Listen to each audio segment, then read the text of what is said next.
الحمد لله رب العالمين والعاقبة للمتقين. الصلاة والسلام على رسوله الكريم وعلى آله وصحبه أجمعين، أما بعد. فقد قال الله تعالى في القرآن الكريم والفرقان المجيد: أعوذ بالله من الشيطان الرجيم، بفضل بسم الله الرحمن الرحيم. إن الله وملائكته يصلون على النبي يا أيها الذين آمنوا صلوا عليه وسلموا تسليما. اللهم صل على سيدنا محمد النبي الأمي وعلى أبويه وآله وصحبه وسلم. وقال أيضا في آية أخرى: وجاهدوا بأموالكم وأنفسكم في سبيل الله ذلكم خير لكم إن كنتم تعلمون. صدق الله العظيم. وقال نبينا رسول الله صلى الله عليه وسلم: إنما الأعمال بالنيات وإنما لامرئ ما نوى، أو كما قال النبي عليه الصلاة والسلام. اللهم رب اشرح لي صدري ويسر لي أمري واحلل عقدة من لساني يفقهوا قولي. إلهي لست للفردوس أهلا ولا أقوى على نار الجحيم، فهب لي توبة أغفر ذنوبي فإنك غافر ذنب العظيم. அல்லாஹுடைய மாபெரும் கிருபை நம்மை எல்லாம் முஸ்லிமாகவும் முஃமினாகவும் இவ்வுலகில் பிறக்கச் செய்து பல நபிமார்கள் கேட்டும் கிடைக்காத, அவர்கள் பெறாத, சரியாக சொல்வதானால் அவர்களுக்கு அல்லாஹ் தராத நற்பெரும் பாக்கியம் இந்த உம்மத்தை முஹம்மதியா, இதை நம்மவர்களுக்கு கேட்காமல் தந்த அல்லாஹ்விற்கே எல்லா புகழும் உண்டாவதாக. ஸலாத்தும் சலாமும் ஈருலக இரட்சகர் நபிகள் கோமான் எம்பெருமானார் முஹம்மது முஸ்தபா ரசூலுல்லாஹி ஸல்லல்லாஹு அலைஹி வஸல்லம் அவர்களின் மீதும், அன்னாரை அப்படியே அடிபெறலாது பின்பற்றிய உத்தம சத்திய சஹாபாக்கள், தாபிஈன்கள், தபவு தாபிஈன்கள், நாதாக்கள், ஷுஹதாக்கள், ஸாலிஹீன்கள், அஇம்மாக்கள், அவுலியாக்கள், நல்லோர்கள், குறிப்பாக இங்கு அமர்ந்திருக்கும் இன்னும் அமரவிருக்கும் நம் அனைவர்களின் மீதும் அல்லாஹுவின் அன்பும் அருளும் குறைவின்றி நிறைவாக என்றென்றும் நின்று நிலவட்டுமாக. ஆமீன். அல்லாஹ்வினுடைய மாபெரும் கிருபையினால் இன்ஷா அல்லாஹ் இன்னும் 2 தினங்களில் ஈதுல் அல்ஹா என்கிற பக்ரீத் பெருநாளை, தியாக திருநாளை நாம் எல்லாம் அடைய இருக்கிறோம். இந்த தியாக திருநாள் என்பது வருடமும் நமக்கு முன்னால் வந்து போகிற ஒரு மிகப்பெரிய ஒரு பெருநாள். இந்த பெருநாளில், இந்த துல்ஹஜ் மாதத்தில் அதிகமாக எல்லோரும் நபி இப்ராஹிம் அலைஹிஸ்ஸலாத்து வஸ்ஸலாம் அவர்களை, அவர்களுடைய வாழ்க்கை சரிதைகளை, அவருடைய வாழ்க்கை வரலாறுகளை, அதில் இருக்கிற படிப்பினைகளை, அவர்கள் செய்த தியாகங்களை, இதையெல்லாம் நினைவு கூர்ந்து நாம் எல்லாம் அதிலிருந்து நம்மளுடைய வாழ்க்கையில் என்ன எடுக்க வேண்டும், என்ன விட வேண்டும் என்பதையெல்லாம் அலசி ஆராய்வது இஸ்லாமியர்களுடைய வளமை.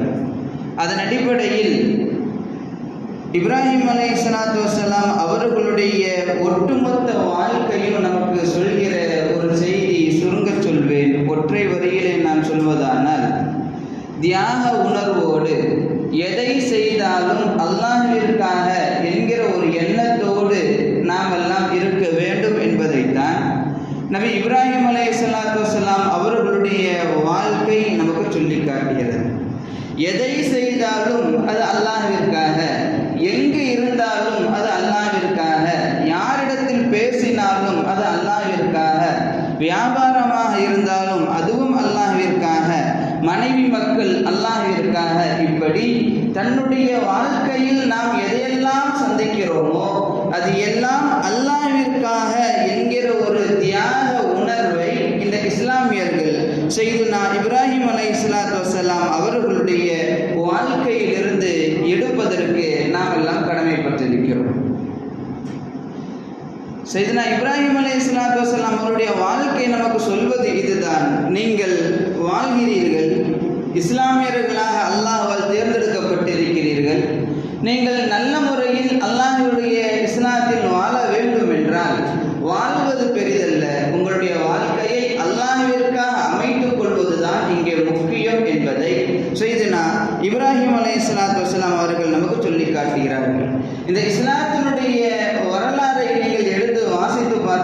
முடியும். இஸ்லாத்திற்காக அல்லாஹ்விற்காக என்கிற எண்ணத்தில் யார் யாரெல்லாம் எதையெல்லாம் செய்தார்களோ அது எதுவும் வீணாக போனது கிடையாது என்பது நிதர்சனமான உண்மை.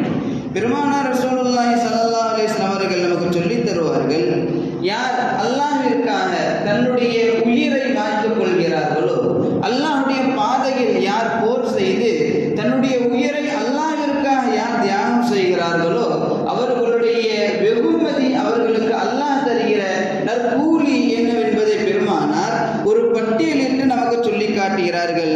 ஒரு 6 வெகுமதிகளை அல்லாஹ் தஆலா அந்த ஷஹீத் என்கிற அவனுக்காக தன்னுடைய உயிரை தியாகம் செய்த நபருக்கு அல்லாஹ் தஆலா தருகிறான்.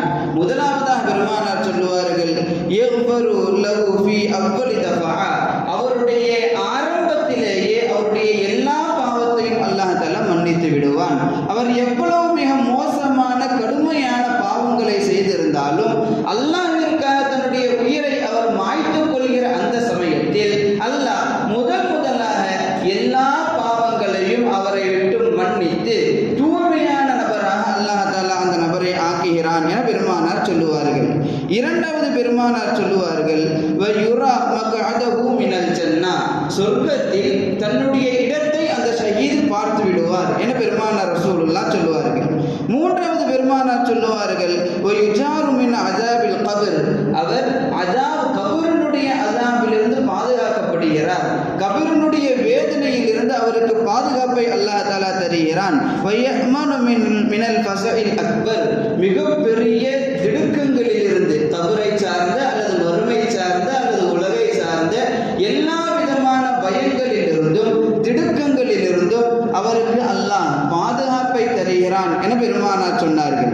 பெருமானார் அடுத்து சொல்லுவார்கள், வயூதஉ அலா ரஸிஹி தாஜுல் வகார், அந்த ஷஹீதுக்கு நாளை வறுமையில் தலையில கம்பீரத்தினுடைய கண்ணியத்தினுடைய கிரீடத்தை அல்லாஹ் தஆலா அவருக்கு அணிவிப்பான் என்று சொல்லிவிட்டு, அந்த கிரீடத்தில் இருக்கிற ஒரே ஒரு வைரம், வைடூரியம், முத்து, பவளம் எதுவாக இருக்கட்டும், அந்த ஒரே ஒற்றை கல்லை பற்றி பெருமானார் சொல்கிற பொழுது அந்த ஒற்றை வைரமோ பவளமோ எதுவாக இருக்கட்டும், கைரும் மினத் துன்யா வமா ஃபீஹா, அந்த கிரீடத்தில் இருக்கிற அந்த ஒற்றை கல் இந்த உலகத்தை விட அல்லது இந்த உலகத்தில் இருக்கிற எல்லா செல்வங்களையும் விட அது சிறந்தது என்பதை கண்மணி நாயகம் ரசூலுல்லாஹ் ஸல்லல்லாஹு அலைஹி வஸல்லம் அவர்கள் சொல்லி காட்டுவார்கள்.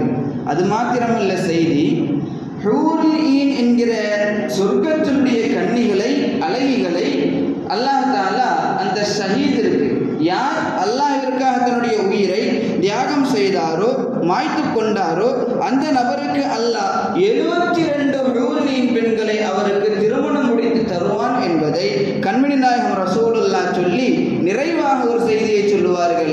அந்த ஷஹீத் அவர் மட்டும் சொர்க்கத்திற்கு போனால் பத்தாது, அவருடைய குடும்பத்தில் சொந்த பந்தத்தில் ஒரு 70 நபருக்கு பரிந்துரை செய்து தன்னோடு சொர்க்கத்தில் அழைத்து செல்கிற அந்த தகுதியையும் அல்லாஹ் தஆலா தருவான். யாருக்கு? யார் அல்லாஹ்விற்காக தன்னுடைய உயிரை மாய்த்துக் கொள்கிறாரோ தியாகம் செய்கிறாரோ அவருக்கு என பெருமானார் ரசூலுல்லாஹி ஸல்லல்லாஹு அலைஹி வஸல்லம் அவர்கள் சொல்லுவார்கள்.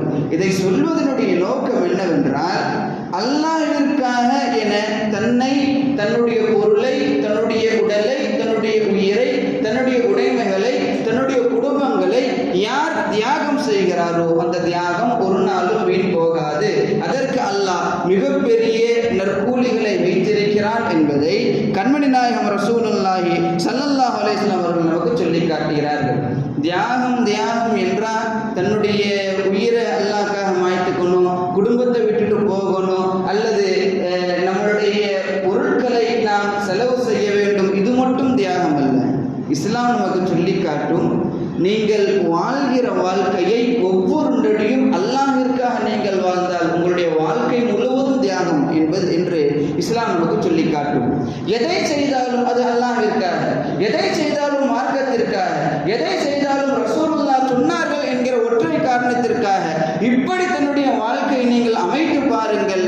வாழ்நாள் முழுவதுமே தியாகிகளாக நீங்கள் வாழ்வீர்கள். மரணிக்கிற பொழுது தியாகிகளாக நீங்கள் மரணிப்பீர்கள். அல்லாஹ்வை சந்திக்கிற பொழுது தியாகியாக நீங்கள் சந்திப்பீர்கள் என இஸ்லாமிய மார்க்கம் நமக்கு சொல்லி காட்டுகிறது.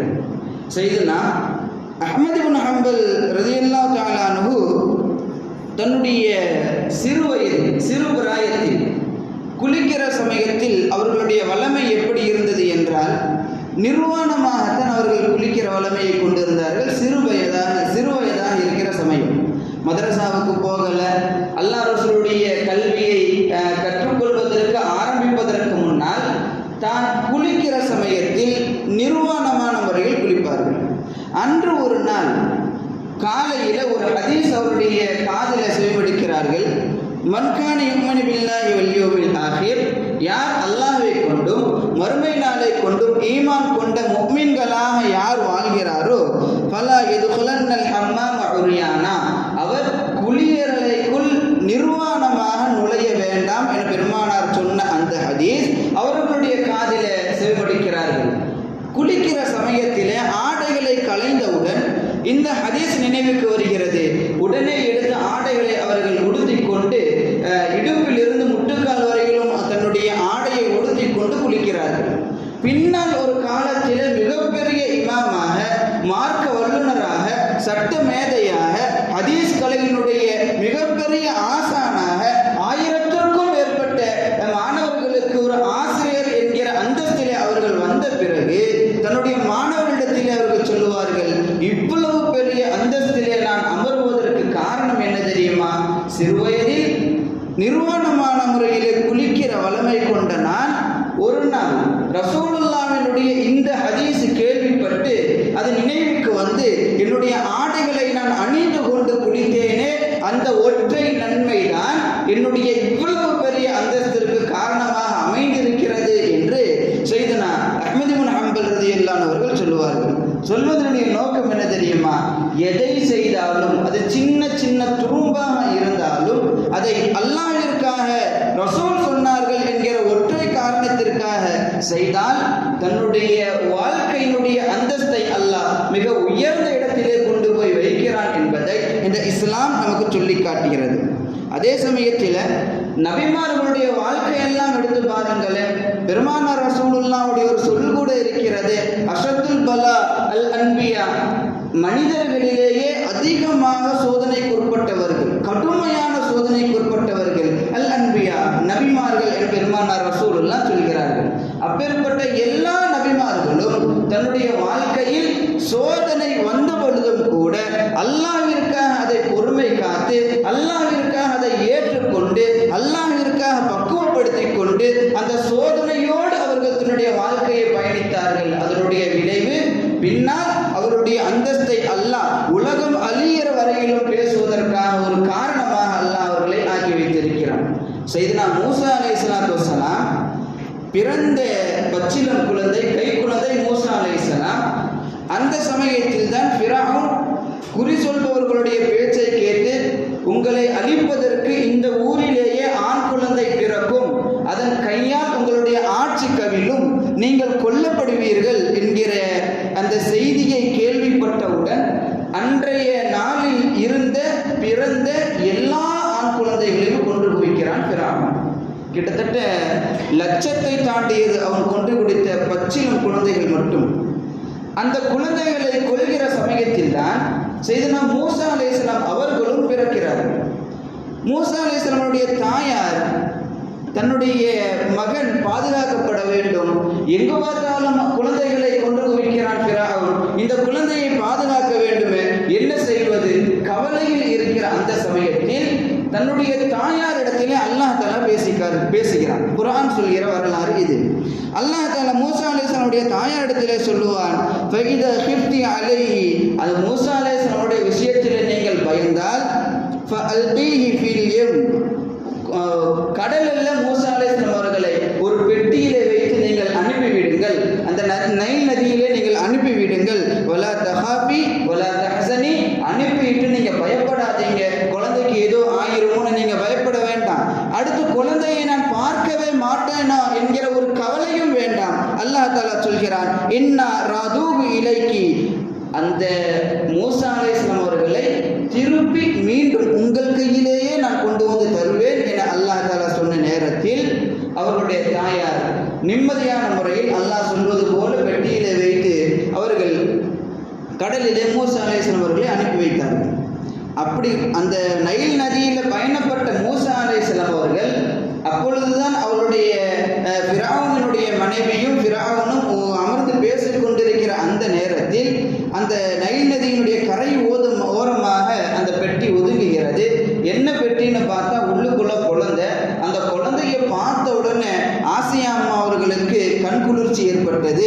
அதை கொல்வதற்கு முயற்சி செய்த ஃபிரௌனை மூசா அலைஹிஸ்ஸலாம் அவர்களை கையில் எடுத்த அம்மா அவர்கள் கொல்ல வேணாம், இவங்களை பாருங்க, இந்த குழந்தையை பார்த்தா எவ்வளவு அழகா இருக்குது, பொலிவா இருக்குது, பார்க்கும்போதே சந்தோஷமா இருக்குது, அநேகமாய் இந்த குழந்தை எனக்கும் உங்களுக்கும் கண்குளிர்ச்சியாக இருக்கும், எனவே கொல்ல வேணாம், இதை நானே வளர்த்துக்கிறேன் என்று அவர்கள் சொல்லி அவர்கள் வளர்க்க ஆரம்பித்த சமயத்தில் பால் குடி வேண்டுமே. அந்த நேரத்தில் குழந்தை பெற்ற எல்லா தாய்மார்களையும் அழைக்கிறான் ஃபிரௌன். பாலை கொடுப்பதற்கு அமுதூட்டுவதற்கு தூக்கி வைத்த பொழுது எந்த ஒரு மடுவையும் மூசா அலைஹிஸ்ஸலாம் அவர்கள் சுவைக்கவில்லை, வாய் வைக்கவில்லை. தன்னுடைய தாயார் வந்த நேரத்தில் தான் அந்த தாயாரிடத்தில் தன்னுடைய பசி ஆற்றுகிறார்கள். பச்சிளம் குழந்தையாக இருக்கிற மூசா அலைஹிஸ்ஸலாம் சொல்வதனுடைய நோக்கம் என்ன தெரியுமா? அல்லாஹ் தன்னுடைய பெற்ற குழந்தை, தொப்புள் குடி காயாத குழந்தை, பச்சிளம் குழந்தை, பால்குடி மரவா குழந்தை, தலை கூட நிக்கல, அந்த குழந்தையை தூக்கி நீங்க கடல்ல நதியில தூக்கி போடுங்க, உங்கள்கிட்ட கொண்டு வந்து தரேன் அப்படின்னு சொன்னா எந்த தாயிற்கு மனது வரும்? எந்த தாய்க்குமே மனது வராது. ஆனால் இது ஒரு மிக பெரும் சோதனையாக சையதுனா மூசா அலைஹிஸ்ஸலாம் அவர்களுடைய தாயாருக்கு அல்லாஹ் தஆலா வைத்திருந்தார். அல்லாஹ் திருப்பி தருவேன்னு சொன்னது போலவே மூசா அலைஹிஸ்ஸலாம் அவர்களை அல்லாஹ் அவருடைய தாயாருக்கு திருப்பி தருகிறான். சொல்வதின் நோக்கம் என்னவென்றால், அல்லாஹ் எதை சொல்கிறானோ அதை அல்லாஹ்விற்காக செய்ய வேண்டும். ரசூலுல்லாஹ் எதை நமக்கு சொல்லி காட்டுகிறார்களோ அதை அல்லாஹ்விற்காக அப்படியே எடுத்து நடக்க வேண்டும். அப்படி நடக்கிற பொழுது முன்பு இருந்த காலத்தை விட பின்னால் வருகிற காலத்தை அல்லாஹ் மிக சிறப்பாகவும் வெளிச்சமானதாகவும் புகழுக்குரியதாகவும் அல்லாஹ் தஆலா மாற்றி தருவான் என்பதில் கடுகளவும் சந்தேகம் கிடையாது. சையதுனா ரசூல் ஸல்லல்லாஹு அலைஹி வஸல்லம் அவர்கள் தான் பிறந்த அந்த மக்காவை விட்டு காபிர்கள் வெளியே துரத்தி அடித்த அந்த நேரத்தில் எவ்வளவு பெரிய பல கஷ்டத்திற்கு உள்ளாக்கப்பட்டார்கள் தெரியுமா? மக்காவினுடைய எல்லைக்கு வந்துட்டு மக்காவை திரும்பி பார்த்து சையதுனா ரசூலுல்லாஹ் சொன்னார்கள், இந்த ஊர்வாசிகள் மட்டும் என்னை வெளியே துரத்தாமல் இருந்தால் இதே ஊரிலேயே நான் இருந்திருப்பேன் என அவர்கள் கண்ணீர் மல்க பெருமானார் ரசூலுல்லாஹ் சொல்லி மக்காவிலிருந்து வெளியே கிளம்புகிறார்கள். இது மிகப்பெரிய சோதனையாக அல்லாஹ் தஆலா சையதுனா ரசூலுல்லாஹ்விற்கு ஏற்படுத்தி இருந்தார். அந்த சோதனைக்கு பிறகு பெருமானார் ரசூலுல்லாஹ் வருவார்கள் என்பதை அறிந்திருந்த யஸ்ரிப் வாசிகள், இப்பொழுது மதீனா, ரசூலுல்லாஹ் வருவதற்கு முன்னால் அந்த ஊரினுடைய பெயர் யஸ்ரிப். அந்த யஸ்ரிப் வாசிகள் பெருமானார் வருவார்கள் என்பதை அறிந்திருந்தார்கள். எனவே பெருமானாரை வரவேற்பதற்காக எதிர்பார்த்து ஒவ்வொரு நாளும் காலை சூரியன் உதித்ததில் இருந்து மறைகிற வரையிலும் அந்த யஸ்ரிப் என்கிற இன்றைய மதீனாவினுடைய எல்லையிலே வந்து நிற்பார்கள். உயர்ந்த கட்டிடத்தின் மீது ஏறி நிற்பார்கள், மரங்களின் மீது ஏறி நிற்பார்கள். நிற்பவர்கள் எல்லாம் ஏதோ பெரிய பெரிய ஆட்கள், பக்குவப்பட்டவர்கள் அல்லது வாலிபத்தை கொண்டவர்கள் மட்டுமல்ல, பச்சிளம் குழந்தையில் இருந்து கடும் வயதாகி தள்ளாடுகிற முதியவர்கள் வரையிலும் பெருமானாரை எதிர்பார்த்து அந்த வெயிலிலே காத்திருந்தார்கள். அப்போதான் ரசூலுல்லாஹ் உள்ள போய் தான் அடைந்த அந்த ஊர் யஸ்ரிப் என்கிற ஊரை ரசூலுல்லாஹ் மதீனா பட்டணம், அது ஒரு மிகப்பெரிய மாநகரம் என்பதை பெருமானார் ரசூலுல்லாஹ் மாற்றி காட்டுகிறார்கள். ரசூலுல்லாஹ் வந்த பிறகுதான் அந்த யஸ்ரிப் என்கிற வெறுமனே இருக்கிற அந்த கற்களும் முற்களும் நிறைந்திருக்கிற அந்த பாலைவனம் மிகப்பெரிய பட்டணமாக, மாநகரமாக, மதீனாவாக மாறி போகிறது. அந்த மதீனத்து மண்ணை பற்றி பெருமானார் ரசூலுல்லாஹ் எப்படியெல்லாம் சொல்லியிருக்கிறார்கள் தெரியுமா? இந்த உலகத்தில் மக்காவினுடைய மண்ணை கூட ஒருவர் எடுத்து தன்னுடைய நோயிற்கு நிவாரணம் செய்ய முடியாது. ஆனால் மதீனாவினுடைய மண்ணினுடைய பரக்கத்து தெரியுமா? எந்த நோயாக இருந்தாலும் அந்த மண்ணை நீங்கள் எடுத்து உங்களுடைய நோயிற்கு நிவாரணம் தேடிக் கொள்ளலாம் என இந்த உலகத்தில் வேறு எந்த ஒரு பூமிக்கும் அப்பேற்பட்ட ஒரு பாக்கியம் கிடையாது. மதீனா அவ்வளவு உயர்ந்த பாக்கியத்தை கொண்ட மண்ணுக்கு சொந்தக்கார மதீனா. அந்த மதீனா அப்படி ஆனதற்கு காரணம் என்ன தெரியுமா? ரசூலுல்லாஹ் அவர்கள் வந்த பிறகு இந்த ரசூலுல்லாஹ் எப்போ வருகிறார்கள் தெரியுமா? தன்னுடைய வாழ்க்கையிலே கடுமையான ஒரு சோதனை என்று அல்லாஹ் வைத்திருந்த தன்னுடைய சொந்த ஊரை, சொந்த மக்களை, சொந்த மக்காவை, சொந்த காபாவை விட்டு வெளியேறுகிற அந்த சோதனையில் ரசூலுல்லாஹ் கொஞ்சமும் தளராமல் அல்லாஹ் சொன்னான், நான் செய்கிறேன் என்று போனார்களே, அதனுடைய விளைவுதான் மதீனா. இன்றளவிலும் உலகில் இருக்கிற எல்லா ஆஷிகீன்களும் தன்னுடைய மரணம் அங்கு சம்பவிக்க வேண்டும் என்று ஆசைப்படுகிறார்கள். நான் அங்கு போய் மரணிக்க வேண்டும் என்று அல்லாஹ்விடத்தில் துவா செய்கிறார்கள். ஒரு கட்டத்தில் ரசூலுல்லாஹ் இப்படியும் சொன்னாங்க, மனிஸ்ததா யமூத ஃபில் மதீனா, யார் மதீனாவில் மரணிப்பதற்கு சாத்தியம் என்று வருகிற பொழுது ஃபல் யமூத் ஃபில் மதீனா, மதீனாவில் நீங்கள் மௌத்தாகுங்கள். அதுக்கு மதீனாவில் போய் தற்கொலை அது நோக்கம் இல்லை. சிலருக்கு வயதான காலம், மரணம் கொஞ்சம் தெரிகிற மாதிரி இருக்குது அப்படின்னா மதீனாவிற்கு புறப்பட்டு சென்று விட வேண்டும், அங்கு தன்னுடைய வாழ்க்கையை கழிக்க வேண்டும். மதீனாவில் ஒருவருக்கு மரணிக்கிற ஒரு பாக்கியம் கிடைக்கிறது என்றால் மதீனாவில் மரணியுங்கள் என்று பெருமானார் ரசூலுல்லாஹ் சொல்லுவார்கள். சொல்லிட்டு அதனுடைய காரணத்தையும் பெருமானார் ஒரு கட்டத்தில் இப்படி சொன்னார்கள், யார் மதீனாவில் மரணிக்கிறார்களோ, அந்த மதீனாவில் மரணித்து யார் அங்கு அடக்கப்படுகிறார்களோ அவருக்கு நான் மறுமையிலே ஷஃபாஅத் செய்வேன் என்று பெருமானார் ரசூலுல்லாஹ் சொல்கிறார்கள். அவருக்கு கபரினுடைய அதாபு கியாமத் நாள் வரையிலும் கிடையாது என பெருமானார் ரசூலுல்லாஹ் சொல்கிறார்கள். மக்காவில் அடங்குகிற யாருக்கும் கூட இப்பேற்பட்ட பாக்கியம் கிடையாது. இந்த உலகத்திலே எந்த மூலை முடுக்கில் சென்று மரணத்தை சம்பவித்து அங்கு அடங்கினாலும் கபரினுடைய வேதனை உண்டு. ஆனால் மதீனாவில ஜன்னத்துல் பக்கீயில யாரெல்லாம் அடக்கப்படுகிறாரோ, எவ்வளவு பெரிய பாவியாக இருந்தாலும் கியாமத் நாள் வரையிலும் கபரினுடைய அதாபு இல்லை என பெருமானார் ரசூலுல்லாஹ் சொல்கிறார்கள். என்றால் பரக்கத்திற்குரிய மதீனாவாக எப்பொழுது அந்த ஊர் ஆகிறது?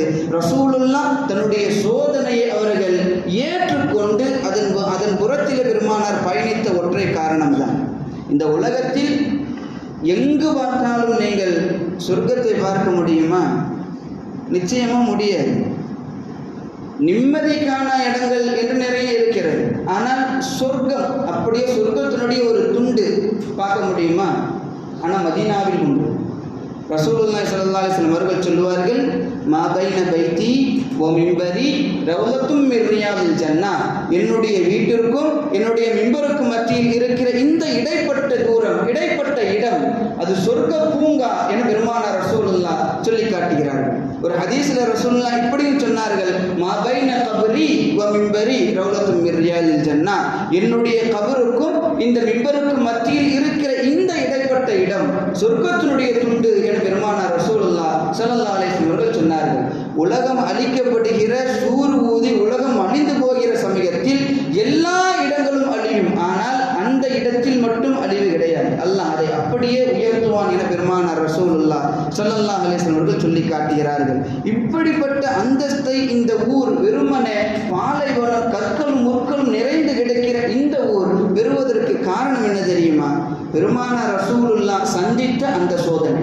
அந்த சந்தித்த அந்த சோதனையை பெருமானார் ரசூலுல்லாஹ்வுக்கு அல்லாஹ் மிகப்பெரிய சாதனையாக வாழ்க்கையில, இதற்கு அப்புறம் ரசூலுல்லாஹ் வந்த அந்த ஊர் கியாம நாள் வரையிலும் எல்லா ஆஷிகீன்களும் எல்லா இஸ்லாமியர்களும் அந்த ஊரை அடைய வேண்டும் என்கிற மிகப்பெரிய பேர் அவாவிற்குண்டான ஒரு இடமாக அல்லாஹ் தஆலா மாற்றி காட்டுகிறான். என்றால் சோதனை அதை வாழ்க்கையில ஏற்கிற பொழுது, அல்லாஹ்விற்காக தன்னுடைய வாழ்க்கையை அமைத்துக் கொள்கிற பொழுது, தியாக உணர்வோடு தான் வாழ்கிற பொழுதுதான் அல்லாஹ் பிற்காலத்தை மிகப்பெரிய புகழுக்குரிய காலமாக அல்லாஹ் தஆலா மாற்றி காட்டுகிறான் என்பதில் எவ்வித சந்தேகமும் இல்லை.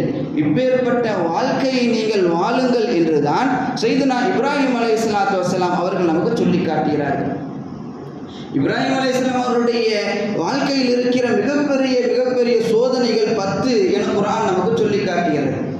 அல்லாஹ் தஆலா குர்ஆனிலே சொல்லுவான், வைதிபுத்தலா இப்ராஹிம் ரப்புஹு பிகலிமாத்தின் ஃபஅத்தம்மஹுன்ன, தன்னுடைய ரப்பு இப்ராஹிம் அலைஹிஸ்ஸலாம் அவர்களுக்கு சில சோதனைகளை தந்த பொழுது அந்த சோதனையை பரிபூர்ணப்படுத்தினார்கள், ஜெயித்து காட்டினார்கள் என குர்ஆனிலே அல்லாஹ் தஆலா சொல்லி காட்டுகிறான்.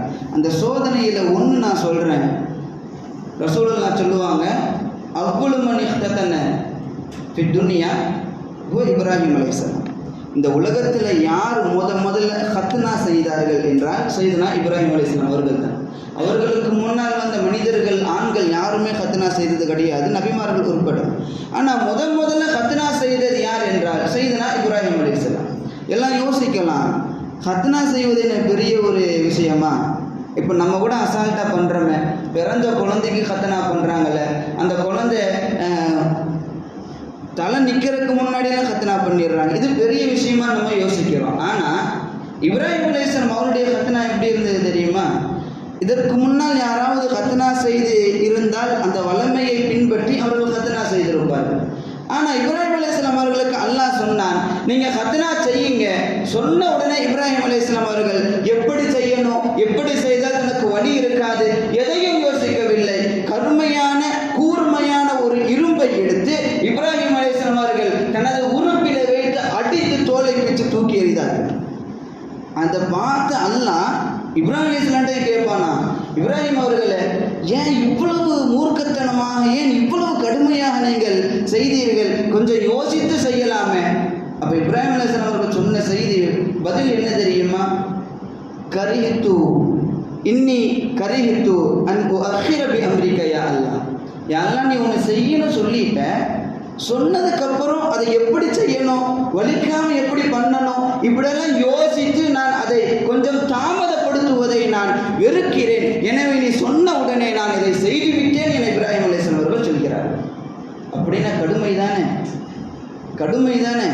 இப்ராஹிம் அலைஹிஸ்ஸலாம் அவர்கள் செய்தது. இப்போ லேசாக பிளேடில் ஒரு கீரல் விழுந்தாலே தாங்க மாட்டோம். ஆனால் இப்ராஹிம் அலைஹிஸ்ஸலாம் அவர்கள் செய்த ஹத்னா அல்லாஹு அக்பர்.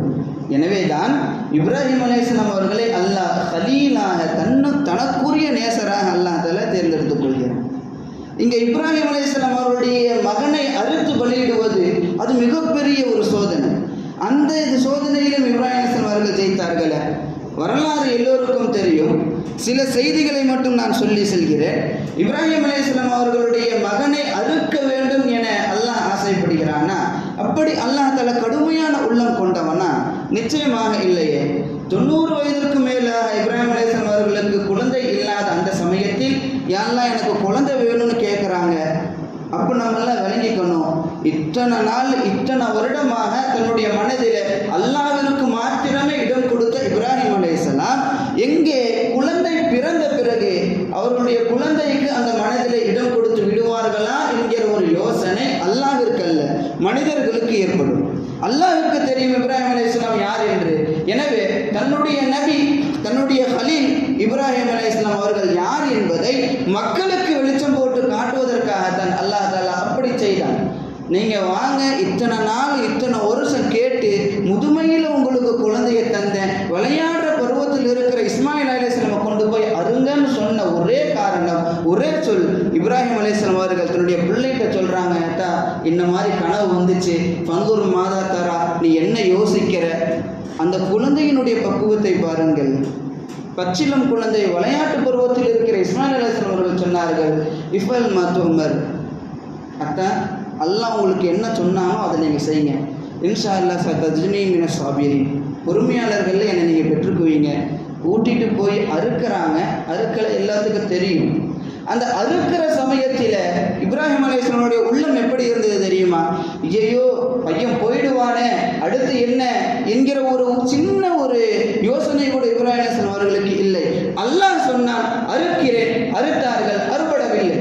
வானத்திலிருந்து ஜிப்ரீல் அலைஹிஸ்ஸலாம் அவர்கள் ஆட்டை எடுத்து வந்த பொழுது அதை அறுத்தார்கள். அந்த சமயத்தில் அவர்களுடைய எண்ணம் இப்படி இல்லை, அல்ஹம்துலில்லாஹ் என் பையன் தப்பிச்சான், ஆடு மாட்டிக்கிச்சு, இந்த ஒரு எண்ணம் கிடையாது. அதையும் சொன்னவன் அல்லாஹ், இதையும் சொன்னவன் அல்லாஹ். ஆடாக இருக்கட்டும், என் மகனாக இருக்கட்டும், அல்லாஹ் சொன்னால் அதை நான் செய்தே தீருவேன் என்கிற இடத்தில் தான் இப்ராஹிம் அலைஹிஸ்ஸலாம் அவர்கள் வந்து நின்றார்களே ஒழிய ஒரு பொழுதும் அந்த இடத்திலே தன்னுடைய எண்ணமோ சிந்தனையோ கொஞ்சமும் கூற மாறவில்லை என்று குர்ஆனினுடைய விளக்குரையாளர்கள் நமக்கு சொல்லி காட்டுகிறார்கள். ஆக நமக்கு தெரிய வேண்டும் என்பதற்காகத்தான் இது போன்ற சோதனைகளை அல்லாஹ் தஆலா இப்ராஹிம் அலைஹிஸ்ஸலாம் அவர்களுடைய வாழ்க்கையில் வைத்தானே ஒழிய இப்ராஹிம் அலைஹிஸ்ஸலாம் அவர்களை சோதிக்க வேண்டும் என்பதற்காக நிச்சயமாக இல்லை. எனவேதான் குர்ஆனில் அல்லாஹ் கலீல், என்னுடைய கலீல், எனக்குரிய நேசர் என்ற இப்ராஹிம் அலைஹிஸ்ஸலாம் அவர்களை அல்லாஹ் தஆலா பறைசாற்றுகிறார். ஹலீல் என்றால் என்ன அர்த்தம் தெரியுமா? எனக்கு ஒரு நண்பர் இருக்கிறார் என்றால் என்னுடைய மனதில் அவரை தவிர வேறு யாருக்கும் இடம் கிடையாது என்கிற அர்த்தம் ஹலீலுக்கு உண்டு. இந்த ஹுல்லத் என்கிற இந்த ஹலீலினுடைய அர்த்தத்தை விளங்க செய்வதற்காகத்தான் இப்ராஹிம் அலைஹிஸ்ஸலாம் அவர்களுக்கு இது போன்ற சோதனைகளை எல்லாம் தந்தான் அல்லாஹ். அந்த எல்லா சோதனைகளிலும் இப்ராஹிம் அலைஹிஸ்ஸலாம் வெற்றி பெற்றார்கள் என்று குர்ஆன் அவர்களை பற்றி பறைசாற்றுகிறது என்றால், சோதனையான வாழ்க்கையை, தியாகமான வாழ்க்கையை நாம் எடுத்து வாழ்கிற பொழுது அல்லாஹ் நம்மை ஈருலகிலும் வெற்றி பெற செய்கிறான், உயர்ந்தவர்களாக அல்லாஹ் தஆலா நம்மை ஆக்குகிறான் என்பதை நாம் விளங்கிக் கொள்ள வேண்டும். எதை செய்தாலும் அல்லாஹ்விற்காக என்கிற ஒரு எண்ணம் போதும், நம்மளுடைய வாழ்க்கை உயர்ந்துவிடும். இதைத்தான் இப்ராஹிம் அலைஹிஸ்ஸலாம் அவர்கள் நமக்கு சொல்லி காட்டுகிறார்கள். முன்பு சொன்னது போல் உடலையோ பொருளையோ உயிரையோ உடைமைகளையோ உறவுகளையோ மனைவி மக்களையோ எல்லாம் அல்லாஹ்விற்காக அர்ப்பணித்து விட்டு ஏதோ ஒரு காடுகளில் வனாந்தரங்களில் போய் அல்லாஹ்வை திக்ர் செய்யணும், இதுதான் தியாகமா? நிச்சயமாக இது தியாகம் கிடையாது. பெருமானார் ரசூலுல்லாஹ் சொல்லுவார்கள், யார் அல்லாஹ்விற்காக பிரியப்படுகிறானோ ஒருவரை, யார் அல்லாஹ்விற்காக கோபப்படுகிறாரோ ஒருவரை, யார் அல்லாஹ்விற்காக தன்னுடைய பொருளை கொடுக்கிறாரோ ஒருவருக்கு, யார் அல்லாஹ்விற்காக ஒருவரிடத்தில் ஒரு பொருளை வாங்குகிறாரோ, இப்படி யார் எதை செய்தாலும் அல்லாஹ்விற்கு அல்லாஹ்விற்கு அல்லாஹ்விற்கு என்கிற நியத்தில் செய்கிறாரோ, ஃபக்கத் இஸ்தக்மலத்தில் ஈமான், அவருடைய ஈமான் பரிபூர்ணமானது என பெருமானார் ரசூலுல்லாஹ் சொல்கிறார்கள். இந்த பரிபூர்ணமான ஈமான்தாரிகளாக நாம் வாழ வேண்டும் என்பதைத்தான் செய்துனா இப்ராஹிம் அலைஹிஸ்ஸலாத்து வஸ்ஸலாம் அவர்களுக்கு நமக்கு சொல்லி காட்டி, இந்த தியாக திருநாளில் என்னுடைய வாழ்க்கையை நீங்கள் பாருங்கள், படித்து பாருங்கள், யோசித்து பாருங்கள். நான் கண்ட சோதனைகள் எல்லாம் நீங்கள் காணவில்லை, அதுபோன்ற சோதனைகள் எல்லாம் அல்லாஹ் உங்களுக்கு தரமாட்டான். மாறாக நீங்கள் எதை செய்தாலும் பொறுமையோடு தன்னுடைய மனதில் அல்லாஹ், ரசூல், தீன் என்கிற ஒற்றை காரணத்திற்காக நீங்கள் செய்து பாருங்கள். நீங்களும் உயர் தியாகிகளாக வருவீர்கள் அல்லாஹ்விடத்தில் என்கிற ஒரு மிகப்பெரிய அழுத்தமான செய்தியை செய்தனா இப்ராஹிம் அலைஹிஸ்ஸலாத்து வஸ்ஸலாம் அவர்கள் நமக்கு சொல்லி காட்டுகிறார்கள். ஒரு செய்தி, மன்னர் ஹாரூன் ரஷீத் அவருடைய மனைவி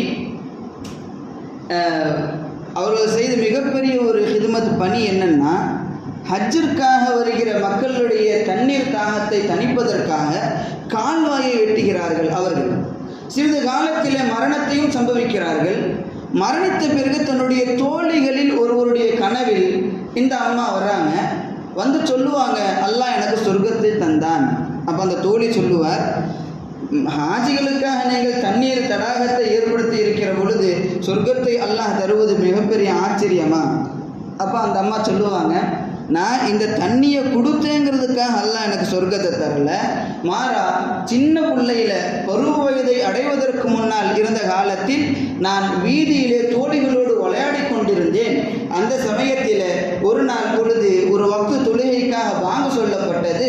எல்லா தோழிகளும் விளையாண்டு கொண்டுதான் இருந்தார்கள். ஆனால் நான் விளையாடுவதை நிறுத்திவிட்டு வாங்க சொல்வதை உன்னிப்பாக கவனித்தேன். அதற்குண்டான பதிலை நான் சொன்னேன். இந்த ஒற்றை காரணம் அல்லாஹ் எனக்கு சொர்க்கத்தை தந்தான் என மன்னர் ஹாரூன் ரஷீத் அவருடைய மனைவி சொல்கிறார்கள் என்றால், இதுதான் சின்ன சின்ன விஷயமாக நாம் பார்க்கிறோம். ஆனால் அது அல்லாஹ்விடத்தில் மிக உயர்ந்த செய்திகளாக இருக்கிறது.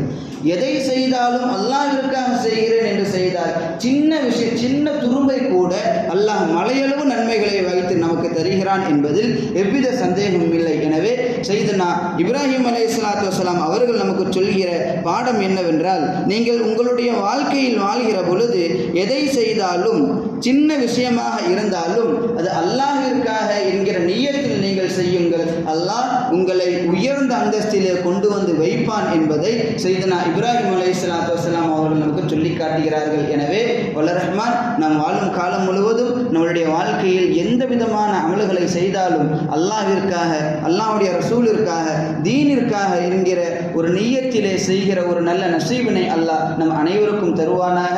யார் யாரெல்லாம் ஹஜ்ஜிற்காக சென்றிருக்கிறார்களோ அவருடைய பயணத்தை அல்லாஹ் பாதுகாப்பாக ஆக்குவானாக. அவருடைய ஹஜ்ஜுகளை அல்லாஹ் தஆலா கபூல் செய்வானாக. யார் யாருக்கெல்லாம் இந்த வருடம் ஹஜ்ஜினுடைய நசீப் இல்லையோ வருங்காலங்களில் ஹஜ் உம்ராவினுடைய நசீபினை அல்லாஹ் ஒப்புக்கொள்ளப்பட்ட ரீதியிலே ஆக்கி அருள் புரிவானாக. குறிப்பாக நமது உடலில் இருந்து உயிர் பிரிகிற பொழுது லா இலாஹ இல்லல்லாஹ் முஹம்மது ரசூலுல்லாஹ் எனும் திருக்கலிமாவை நபி வாயிலாக நமது வாயில் அல்லாஹ் வெளியாக்குவானாக. ஆமீன். வ ஆகிரு தஅவானா அல்ஹம்துலில்லாஹ். அஸ்ஸலாமு அலைக்கும் வரஹ்மத்துல்லாஹி வபரகாத்துஹு.